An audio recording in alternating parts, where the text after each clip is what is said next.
வல்லவராய் பெரிய காரியங்களை செய்கிற ஆண்டவராகிய இயேசு கிறிஸ்துவின் நாமத்தில் கிராஸ் டிவி நேயர்களாகிய உங்கள் அனைவருக்கும் என் அன்பின் வாழ்த்துதலை தெரிவித்துக் கொள்கின்றேன். மங்கையர் நேரம் என்ற நிகழ்ச்சியின் மூலமாய் இந்த நாளிலும் கூட உங்களை சந்திப்பதில் மிகுந்த மகிழ்ச்சி அடைகின்றேன். என் தேவனாகிய கர்த்தர் தாமே இந்த நாள் நிகழ்ச்சியையும் நமக்கு ஆசீர்வாதமாக்கி தரும்படியாய் நம்மையும் இந்த நிகழ்ச்சியையும் ஆண்டவருடைய கரத்திலே நாம் ஒப்புக்கொடுத்து ஜெபிப்போமா?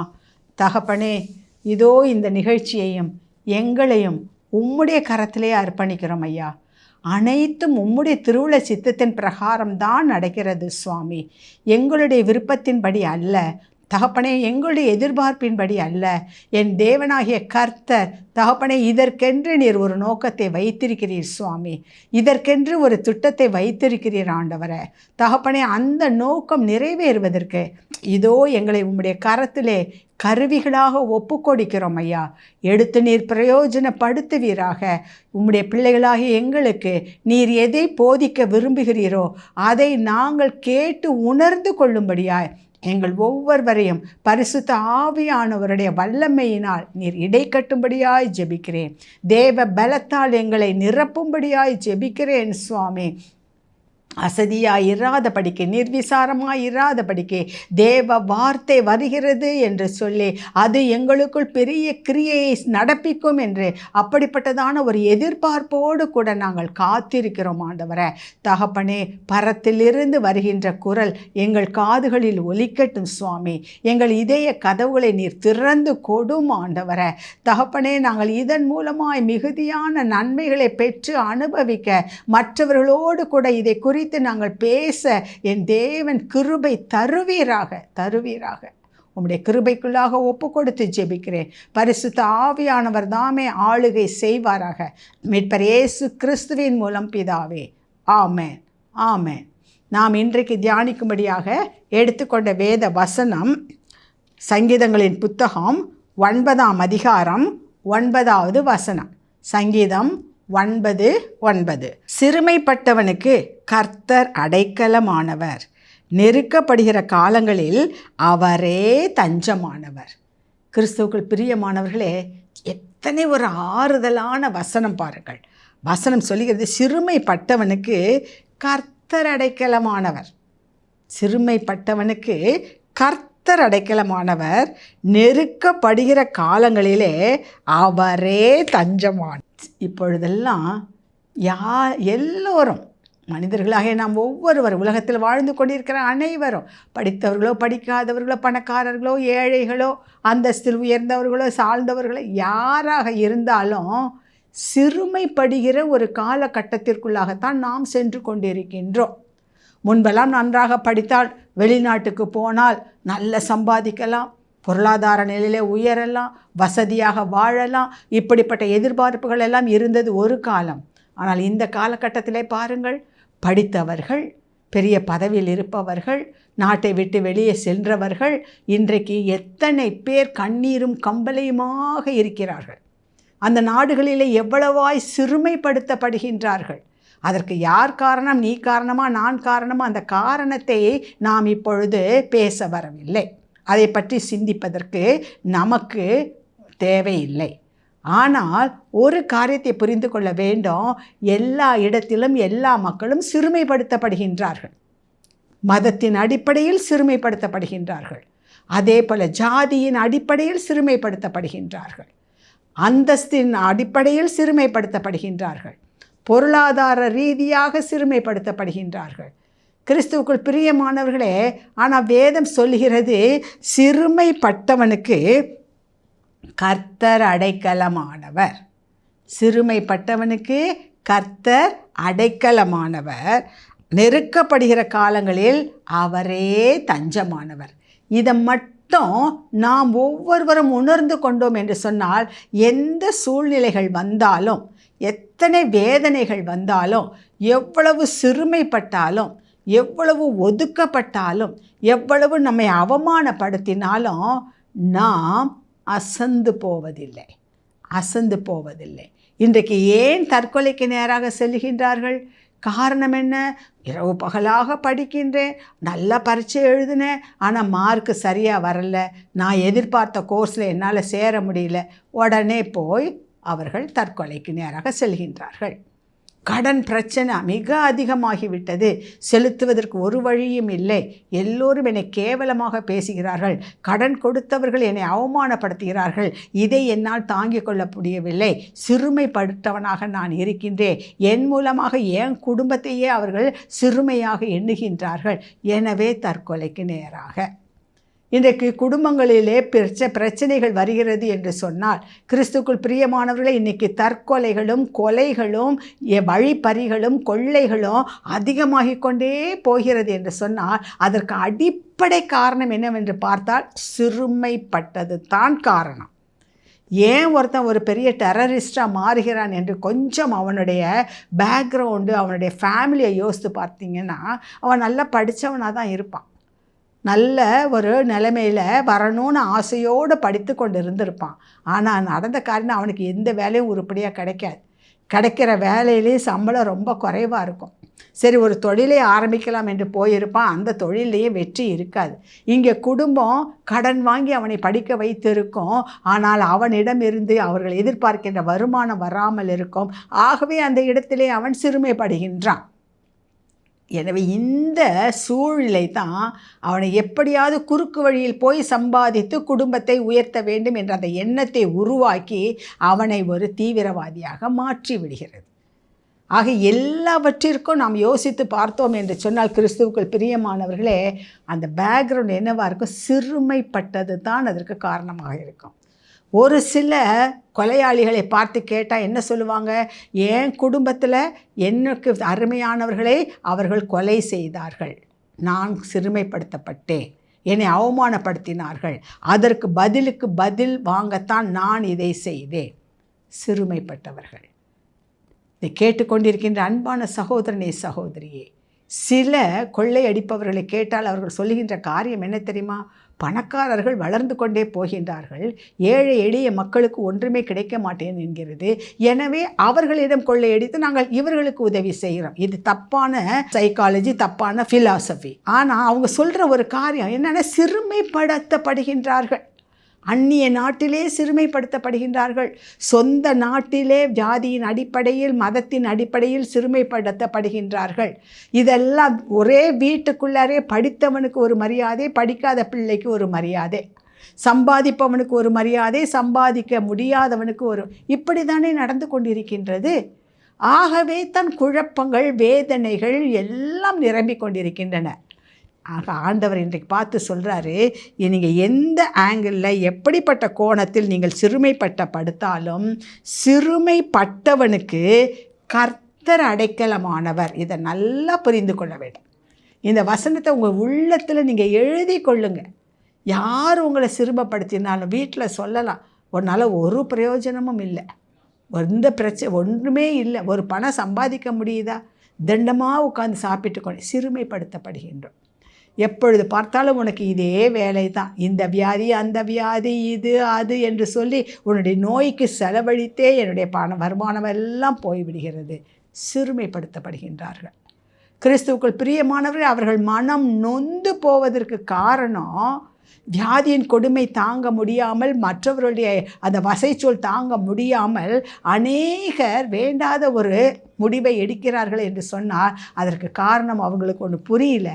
நமக்கு அடைக்கலமாக ஒருத்தர் இருக்கிறாரு, நமக்கு தஞ்சம் கொடுக்க ஒருத்தர் இருக்கிறாரு, அவரை சார்ந்து கொண்டோம் என்று சொன்னால் அவரே நம்மை எல்லாவற்றிலிருந்து விடுவிப்பார் என்று அவர்களுக்கு புரியவில்லை.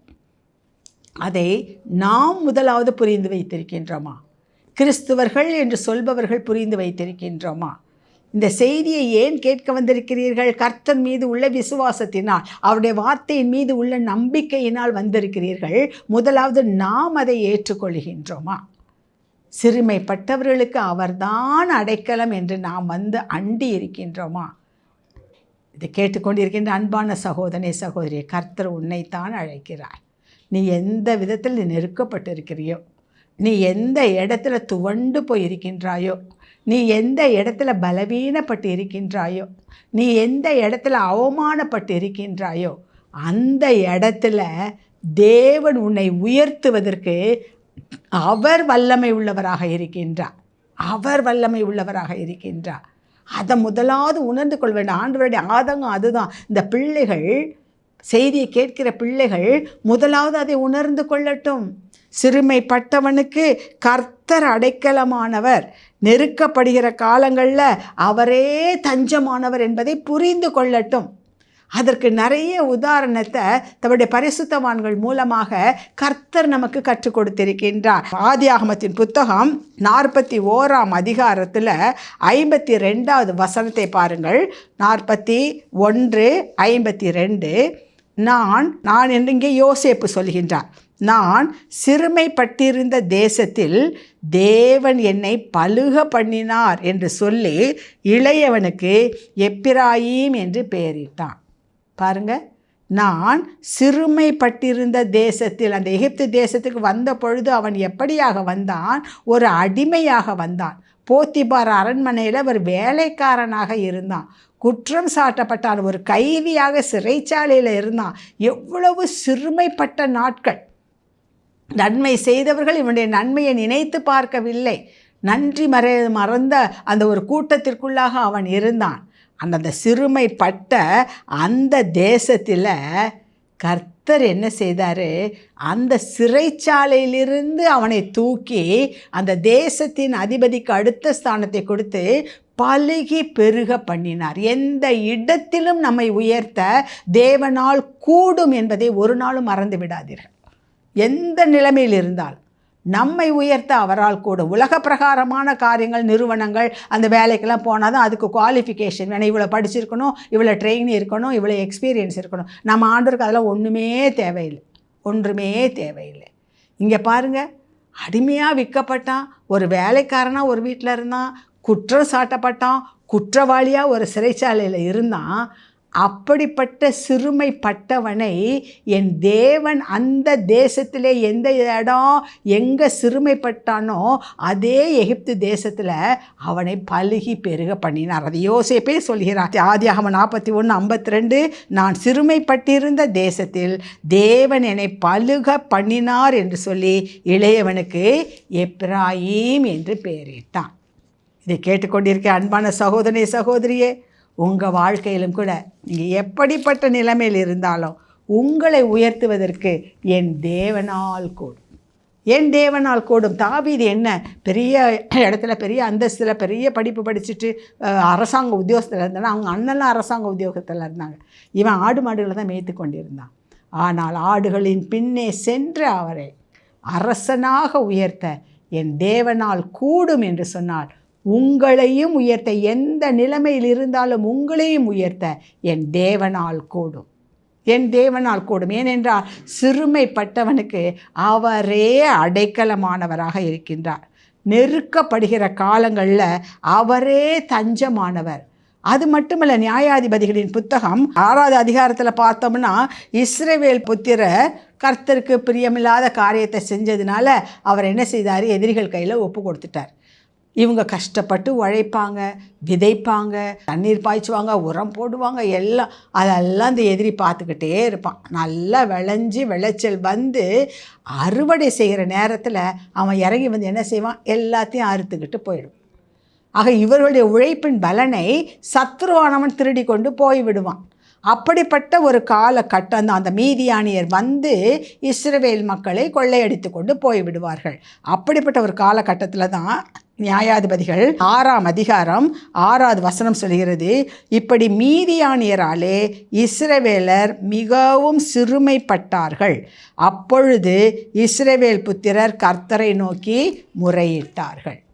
மீதியானியர்கள் இப்படியாக கொள்ளையடித்து கொண்டு போனார்கள். இஸ்ரவேல் புத்திரர் இவ்வளவாய் சிறுமைப்படுத்தப்பட்டார்கள். அப்பொழுது இஸ்ரவேல் புத்திரர் என்ன செய்தார்கள்? கர்த்தரை நோக்கி முறையிட்டார்கள். அப்பொழுதுதான் கர்த்தர் யாரை கூப்பிடுறாரு? நியாயாதிபதிகளின் புத்தகத்தை அவளை பார்க்கின்றோம், கிதியோனை குறிப்பிடுகின்றார். 12வது வசனம், கர்த்தருடைய தூதனானவர் அவனுக்கு தரிசனமாகி, பராக்கிரமசாலியே, கர்த்தர் உன்னோடே கூட இருக்கிறார். அப்போ அவர் என்ன சொல்கிறான், என் ஆண்டவரே, 15வது வசனம், என் ஆண்டவனே, நான் இஸ்ரவேலை எதினால் ரட்சிப்பேன்? இதோ மனாசேயில் என் குடும்பம் மிகவும் எளியது, என் தகப்பன் வீட்டில் நான் எல்லாரிலும் சிறியவன். பாருங்க, குடும்பமும் சின்னது சொல்லிக்கிற அளவுக்கு ஒரு பெரிய பிரசித்தி பெற்ற குடும்பமாகவும் இல்லை. இந்த கோத்திரத்தை எடுத்துக்கொண்டோம் என்றால், இதே பார்த்து என் வீட்டில்னு பார்த்தோன்னா இருக்கிறதுல நான் தான் சின்ன பையன், என்னை வாயவே திறக்க மாட்டேன், உனக்கு சின்ன பையன்டா, உனக்கு ஒன்றும் தெரியாது போன்னு தான் விரட்டிடுவாங்க. எங்கள் வீட்லேயும் மதிப்பில்லை, என்ன போய் சொல்கிறீங்களே என்று சொல்லி அங்கே கேட்கின்றார். அதற்கு கர்த்தர், நியாயாதிபதிகள் 6:16, அதற்கு கர்த்தர், நான் உன்னோடே கூட இருப்பேன், ஒரே மனுஷனை முறியடிப்பது போல நீ மீதியானியரை முறிய அடிப்பாய் என்றார். பாருங்க, இஸ்ரவேல் மக்கள் முறையிட்டார்கள். சிறுமைப்பட்ட நாட்களிலே அவர்கள் கர்த்தரை நோக்கி முறையிட்டார்கள். நெருக்கப்படுகிற காலங்களில் அவரே அவர்களுக்கு தஞ்சமாக வந்து இந்த ஒரு சின்ன கோத்திரத்தில் ஒரே குடும்பத்தில் உள்ள சின்ன பையனை கொண்டு அந்த மீதியானியரை முறியடித்த தேவன் இன்றைக்கு உங்களோடு கூட இருக்கிறார். அந்த தேவன் சதா காலங்களிலும் நம்மோடு கூட இருக்கிற தேவன் இன்றைக்கு உங்களோடு கூட இருக்கிறார். உங்கள் பிரச்சனை எதுவாக இருக்கட்டும், பலரால் நிந்திக்கப்படுகிறீர்களா, அவமானப்படுத்தப்படுகிறீர்களா, கேவலப்படுத்தப்படுகிறீர்களா, கவலையே படாதீங்க. அப்படிப்பட்டவர்களுக்கு கர்த்தர் அடைக்கலமாக இருக்க. நீங்கள் போய் கர்த்தரிடத்தில் தஞ்சம், ஆண்டவரிடத்தில் போய் சரணடைந்துருங்க. ஆண்டவரே, இப்படி நிலைமை இருக்க, என்னை ஏற்றுக்கொள்வார் இல்லை, என்னை புரிந்து கொள்வார் இல்லை, என்னை அங்கீகரிப்பவர்கள் இல்லை, என்னை உயர்த்துவார் இல்லை, என்னை அன்பு செய்பவர்கள் இல்லை. ஆண்டவர்கிட்ட போய் சரணடைஞ்சிருங்க. இப்படி சிறுமைப்படுத்தப்பட்ட நிலைமையில் இருக்கிறேனே, நான் சிறியவனே, அவன் சொல்கிறான் கிதியோன். அதுக்கு ஆண்டவர் சொல்கிறாரு, நான் உன்னோட கூட இருப்பேன், நான் உன்னோடு கூட இருப்பேன். அந்த மீதியானியரை முறியடிக்க நீ போதும்பா, எனக்கு உன் பிரச்சனை எல்லாத்துக்கும் முடிவு கட்ட நான் உன்னோடு கூட இருக்கிறேன், நீ கலங்காதே, நீ திகையாதே என்று சொல்லி கர்த்தர் நம்மை பார்த்து கூறுகின்றார். எத்தனையோ காரணம். எதற்காக பைபிளை படிங்கன்னு நம்ம சொல்கிறோம்? ஏதோ காலப்போக்குக்காக அல்ல. இக்கட்டு நாளில் நம்முடைய பரிசுத்தவான்கள் எப்படியாக நடந்து கொண்டார்கள், எப்படி கர்த்தர் அவர்களை அதிலிருந்து மீட்டார், அதற்கு நாம் என்ன செய்ய வேண்டும் என்று சொல்லி நாம் கற்றுக்கொள்வதற்காக கொடுக்கப்பட்டது தான் இந்த வேத பகுதி. நம்மை ஆசீர்வதிக்க வேண்டும் என்பதற்காகவே எழுதப்பட்ட நூல் தான் இந்த வேதாகமம். நாம் ரட்சிக்கப்பட வேண்டும் என்பதற்காகத்தான், நித்திய ஜீவனை பெற்றுக்கொள்ள வேண்டும் என்பதற்காகத்தான், உன் ஆத்மா வாழ்கிறது போல எல்லாவற்றிலும் வாழ்ந்து சுகமாய் இருக்க வேண்டும் என்பதற்காகத்தான் எழுதப்பட்ட இந்த புத்தகம். தேவன் நமக்கு கொடுத்த வேத புத்தகம் இந்த பரிசுத்த வேதாகமம். ஆக சின்னவன், நான் சிறுமைப்படுத்தப்படுகிறேன், நான் கஷ்டப்படுத்தப்படுகிறேன், எனக்கு மதிப்பே இல்லை, என் சொல்ல யாரும் ஏற்றுக்கொள்வதே இல்லை, சிறுமைப்பட்ட நிலைமையில் இருக்கிறீர்களோ, கவலைப்படாதீர்கள், கர்த்தரே உங்களுக்கு தஞ்சமாக இருக்கிறார். அதே போல் ஆதியாகமம் 29வது அதிகாரத்தில் லேயாளை குறித்து பார்க்கின்றோம்.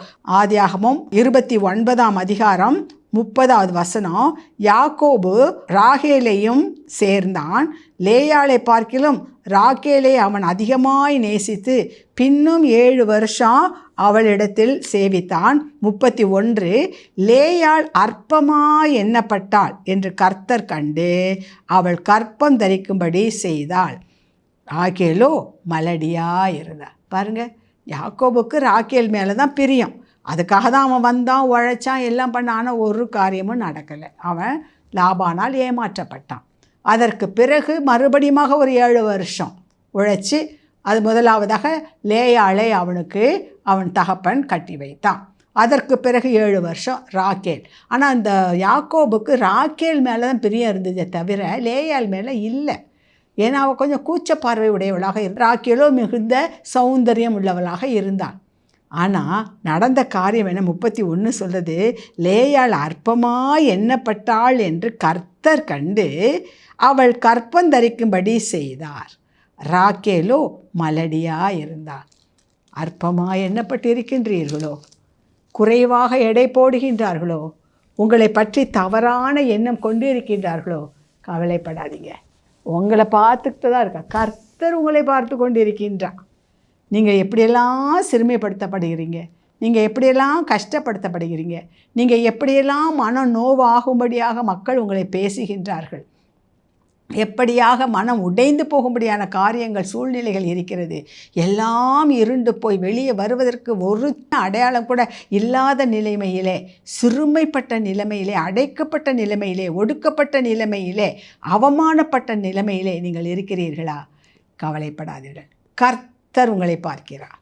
லேயாள் அற்பமாக எண்ணப்பட்டால், கர்த்தர் லேயாள் அற்பமாக எண்ணப்பட்டாள் என்பதை கண்டு அவள் கற்பம் தரிக்கும்படி கிருபை செய்தார். அதே போல் உங்களுடைய வாழ்க்கையில் கூட கிறிஸ்துவுக்குள் பிரியமானவர்களே, உங்களுக்கு ஏதோ ஒரு குறைவை வைத்து அதை வைத்து எல்லோரும் உங்களை குறைவாக எடை போடுகின்றார்களோ, உங்களை விட்டு ஒதுங்குகின்றார்களோ. சில சமயங்களில் பரிதாபமான சில நிலைமைகள் என்ன தெரியுமா? திருமணமாகி பல ஆண்டுகள் குழந்தைகள் இல்லாமல் இருந்தால் அவர்களை மக்கள் பார்க்கின்ற பார்வை சற்று வித்தியாசமாகத்தான் இருக்கும்.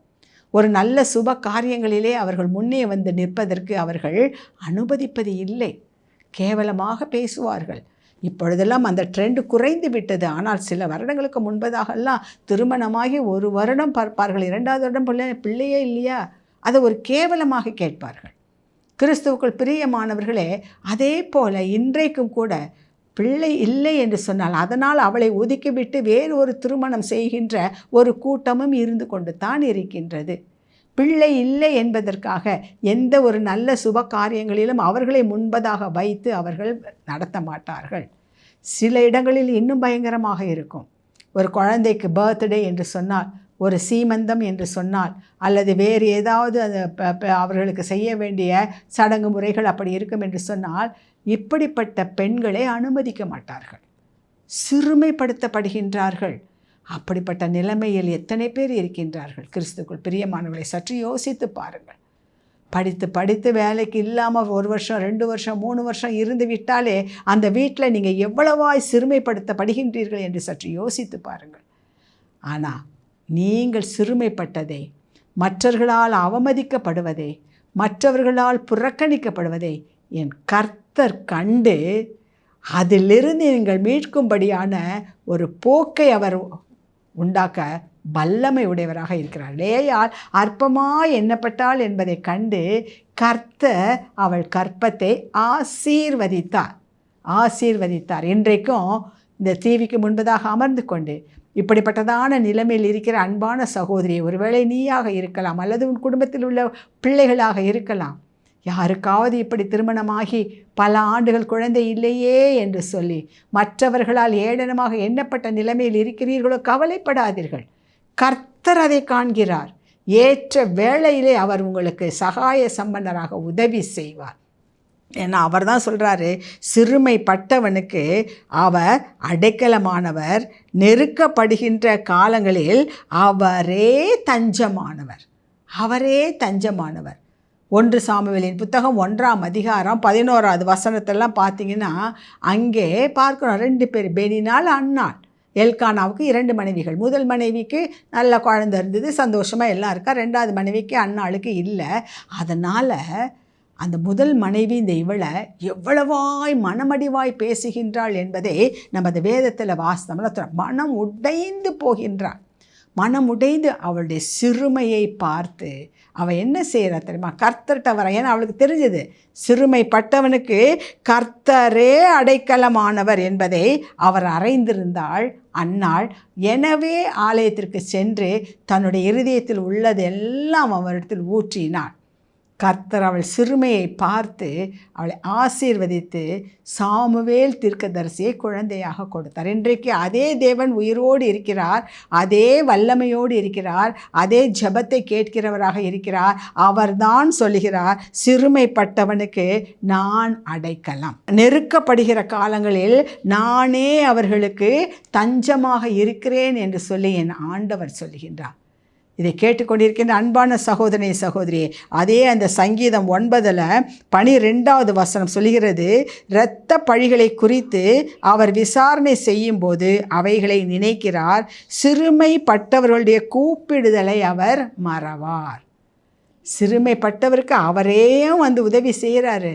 சிறுமைப்பட்டவர்களுக்கு கூப்பிடும் பொழுது ஏன்னா இந்த கிதியோனை பற்றி பார்க்கும் பொழுதும் லேயாளை குறித்து பார்க்கும் பொழுதும் அவரே அவர்களை சிறுமையை கண்டு அவர்களுக்கு விடுதலை கொடுத்தார். கூப்பிடும் பொழுது என்று பார்க்கும் பொழுது அன்னாள் கர்த்தரை நோக்கி கூப்பிட்டா அவளுடைய சிறுமையை பார்த்து அவருக்கு ஒரு விடுதலையை கொடுத்தார் என்று சொல்லி பார்க்கிறோம்.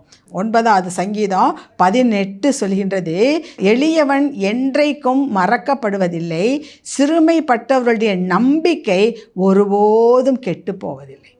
அப்போ அந்த சிறுமைப்பட்டவர்களுக்கு என்னெல்லாம் லாபம் பாருங்கள். கர்த்தர் அவர்களுக்கு அடைக்கலமாக இருக்கிறார், சிறுமைப்பட்டவர்களுக்கு அவரே தஞ்சமாக இருக்கிறார், சிறுமைப்பட்டவர்களுடைய கூப்பிடுதலை கேட்கிறார். அடுத்ததாக இங்கே வேதம் சொல்லுது, சிறுமைப்பட்டவர்களுடைய நம்பிக்கை ஒருபோதும் கெட்டு போவதில்லை. சிறந்த எதிர்த்துக்காட்டு மார்க் எழுதின சுவிசேஷம் 5ஆம் அதிகாரம் 26லேருந்து 28 வாசித்து பார்த்தீங்கன்னா, அங்கே 12 ஆண்டுகளாக அந்த உதிரப்போக்கு உள்ள ஒரு ஸ்திரீ எவ்வளவா அவமானப்பட்டிருப்பா, எவ்வளவா ஒதுங்கி ஒதுங்கி போயிருப்பா, எவ்வளவா கஷ்டப்பட்டிருப்பா. அவள் வேதம் சொல்லுது, தன்கிட்ட இருந்த எல்லா செல்வத்தையும் வைத்தியர்களுக்கு செலவழித்து ஒன்றும் பிரயோஜனம் இல்லை, சிறுமைப்பட்ட நிலைமை. ஆனால் அவளுக்கு ஒன்று தெரிஞ்சிருச்சு, சிறுமைப்பட்டவர்களுக்கு கர்த்தரே அடைக்கலமானவர் என்று சொல்லி இயேசு போகும்போது அந்த ட்ரெஸ்ஸு ஓரத்தை தொட்டாலே போதும்னு தொட்டா குணமடைந்தாள், அவள் குணமடைந்தாள். ஆக சிறுமைப்பட்டவர்களுடைய நம்பிக்கை ஒருபோதும் கெட்டு போவதில்லை.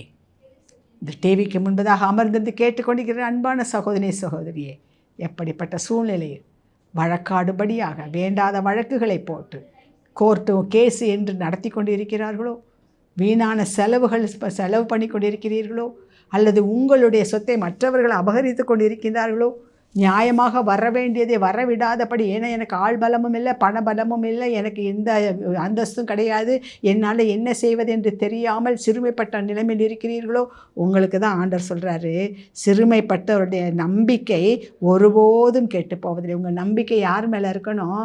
வக்கீல் மேலேயும் கோர்ட்டு மேலேயும் பணத்து மேலேயும் ஆட்கள் மேலேயும் அல்ல, கர்த்தர் மேல். ஏனென்றால் வேதம் சொல்கிறது, சிறுமைப்பட்டவனுக்கு கர்த்தர் அடைக்கலமானவர், நெருக்கப்படுகிற காலங்களில் அவரே தஞ்சமானவர். எனவே அவரை நீங்கள் அடைக்கலமாக கொண்டு, ஆண்டவரே நீரே என் கோட்டை, நீர் என் அடைக்கலம், என் கோட்டை, என் தேவன், நான் நம்பியிருக்கிறவர் என்று நீங்கள் சொல்லுங்கள். கர்த்தர் ஒரு பெரிய விடுதலை கட்டளையிடுவார். ஏன்னா அவங்க நம்பிக்கை ஒருபோதும் கெட்டு போவதில்லை. கிறிஸ்துவுக்குள் பிரியமானவர்களே, ஆகவே தான் 20வது வசனம் சொல்கிறது, ஜாதிகள் தங்களை மனுஷர் என்று அறியும்படிக்கு அவர்களுக்கு பயம் உண்டாக்கும் கர்த்தாவேன்னு சங்கீதக்காரன் சொல்கிறான். என்னென்னா, இப்படியெல்லாம் அவமதிக்கிறாங்க, எல்லாம் பண்ணுறாங்க, எங்களுக்கு நீங்கள் இருக்கிறீங்கன்றதை எண்பித்து காட்டும்படியாக நீர் ஒரு அதிசயத்தை செய்யும் ஆண்டவரே, அவர்களுக்கு பயம் உண்டாக்கும். அப்படி என்றால் என்ன அர்த்தம்? நம்ம இப்படிலாம் பண்ணோம், அப்படியா தேவன் எவ்வளவா உயர்த்திட்டாருன்னு உங்கள் நாமம் மகிமைப்படும்படியாக பெரிய காரியத்தை செய்யுங்க ஆண்டவரேன்னு சொல்லிட்டு அப்படியாக தாவீது தன்னுடைய அந்த சங்கீதத்தை முடிக்கின்றார். கேட்டுக்கொண்டிருக்கேன் அன்பான சகோதரி சகோதரியே, இனி எதை குறித்தும் கவலைப்படாதீங்க. நான் இப்படி இருக்கிறேனே, அப்படி இருக்கிறேனே, நான் படிக்கலையே, பணம் இல்லையே, ஒன்றும் வேண்டாம். கர்த்தர் இருந்தால் போதும், அவர் உங்களோடு கூட இருந்தால் போதும். நாளுக்கு நாள் விருத்தி அடைவீர்கள். அவர் உங்களோடு கூட இருந்தால் போதும், உங்கள் காரிய சித்தி உள்ளவர்களாக இருப்பீர்கள். அவர் உங்களோடு கூட இருந்தால் போதும், நாளுக்கு நாள் அவர் உங்களை மேன்மைப்படுத்தி கொண்டு போவார். எந்த இடத்துல சிறுமைப்பட்டீர்களோ அதே இடத்தில் உங்களை அவர் ஆசீர்வதித்து உயர்த்துவார். எந்த இடத்துல நெருக்கப்பட்டீர்களோ அந்த இடத்துக்கே உங்களை அதிபதியாக அவர் கொண்டு வருவார். அவர் சர்வ வல்லமை உள்ள தேவன். ஒன்னே ஒன்று புரிந்து கொள்ளணும், சங்கீதம் 9:9 மனதில் வைத்து கொள்ள வேண்டும். சிறுமைப்பட்டவனுக்கு கர்த்தர் அடைக்கலமானவர், நெருக்கப்படுகிற காலங்களில் அவரே தஞ்சமானவர். ஆண்டவரே, நீர் அப்படி எங்கள் அடைக்கலமும் தஞ்சமுமாக இருப்பதற்காக உமக்கு நன்றி என்று சொல்லுங்கள். கர்த்தர் பெரிய காரியங்களை செய்வார். நாம் இப்பொழுது ஜெபிப்போமா? அப்பா, இந்த வேளையிலும் எங்களோடு கூட நீங்கள் பேசுனீங்கப்பா, எங்களுக்கு நல்ல ஆலோசனைகளை கொடுத்தீங்க. சோர்ந்து போய் இருந்தோம் சுவாமி, வேதனைப்பட்டு கலங்கி இருந்தோம். எங்கள் கண்ணீரை காண்பவர் யார்? எங்கள் பெருமூச்சை கேட்பவர் யார்? எங்களுக்கு ஆறுதல் சொல்பவர் யார்? எங்களை உயர்த்த வல்லவர் யார் என்று சொல்லி யார் யார் யார் என்று உலகத்தை பார்த்துட்டு இருந்தோம், மனுஷரை பார்த்துட்டு இருந்தோம், சூழ்நிலைகளை பார்த்துட்டு இருந்தோம். ஆனால் இன்றைக்கு உன்னை தெளிவாக புரிந்து கொண்டோம் சுவாமி. சிறுமைப்படுகிறவர்களுக்கு நீரே அடைக்கலம் என்பதை புரிந்து கொண்டோம். நீரே அடைக்கலம் சுவாமி. அவர்களுமே நோக்கி கூப்பிடுகிற பொழுது நீர் அவர்களுக்கு மறு உத்தரவு கொடுக்கிற தேவனாக இருக்கிறீர். நெருக்கப்படுகிற காலங்களில் நீரே தஞ்சமாக இருக்கிறீர் என்பதை நாங்கள் புரிந்து கொண்டோம் சுவாமி. சிறுமைப்பட்ட மக்களுடைய நம்பிக்கை ஒரு நாளும் வீண் போகாது என்று சொல்லியிருக்கிறீர். உம்முடைய வார்த்தை ஆண்டவரே, உம்முடைய வார்த்தை வல்லமை உள்ளது, கலப்படமற்ற உண்மை ஆண்டவரே. தகப்பனே உமக்கு ஸ்தோத்திரம் ஐயா. அப்பா, நீர் இந்த வார்த்தைகளின் மூலமாய் உம்முடைய பிள்ளைகளாக எங்களை ஆற்றி தேற்றுவதற்காக உமக்கு ஸ்தோத்திரம். எவ்வளவோ கலங்கி போயிருந்தோம், எவ்வளவோ வேதனைப்பட்டு கொண்டு இருந்தோம், எவ்வளவோ தகப்பனை நம்பிக்கையற்ற ஒரு நிலைமையில் இருந்தோம். ஆனால் இந்த வேளையில் உம்முடைய வார்த்தையின் மூலமாய் கர்த்தாவே, நீர் யார் என்பதை நாங்கள் புரிந்து கொள்ளும்படி எங்கள் கண்களை நீர் திறந்தீர் ஆண்டவரே. தகப்பனே, எங்களுடைய உள்ளத்தை நீர் திறந்தீர் சுவாமி. இனி நாங்கள் எதை குறித்தும் கவலைப்படாதபடிக்கு, கலங்காதபடிக்கு கர்த்தாவே, நீரே என் அடைக்கலம், நீரே என் தஞ்சம் என்று உம்மில் மாத்திரம் நாங்கள் நிலை கொண்டிருக்க கிருபை தருவீராக. இதை கேட்டுக்கொண்டிருந்த ஒவ்வொரு அன்பு பிள்ளைகளும் தங்களை உமக்குள்ளாக திடப்படுத்தி கொள்ளட்டும் சுவாமி. தகப்பனே, தங்களை உமக்குள்ளாக நிலைநிறுத்தி கொள்ளட்டும் ஆண்டவரே. வலது பக்கமும் இடது பக்கமும் சாயாதபடிக்கு தகப்பனே, உம்முடைய நிழலில் மாத்திரம் அவர்கள் உம்முடைய சிறகின் நிழலில் கீழே வந்து அடைக்கலமாயிருக்க கிருபை பாராட்டுவீராக. அதன் மூலமாய் இதோ இந்த வேதத்தில் உள்ள பரிசுத்தவான்கள் அனுபவித்த எல்லா ஆசீர்வாதங்களும் பிள்ளைகளுக்கு சுதந்திரமாக கிடைக்கட்டும். எதை நினைத்து கலங்குகின்றார்களோ, எதை நினைத்து கவலைப்படுகிறார்களோ கர்த்தாவே, அந்த காரியத்திலே நீர் ஒரு விடுதலையை பிள்ளைகளுக்கு தருவீராக. இந்த நாளிலே நீர் தருவீராக. கேட்டுக்கொண்ட ஒவ்வொரு பிள்ளைகளையும் அவர்கள் குடும்பங்களையும் நீர் ஆசீர்வதிப்பீராக. உம்முடைய கிருபைக்கும் பராமரிப்புக்கும் ஒப்பு கொடுத்து ஜெபிக்கிறேன் மீட்பர் இயேசுவின் மூலம் பிதாவே, ஆமென், ஆமென். சிறுமைப்பட்டவர்களுக்கு கர்த்தரே அடைக்கலமானவர், நமக்கு அவரே தஞ்சம். God plus.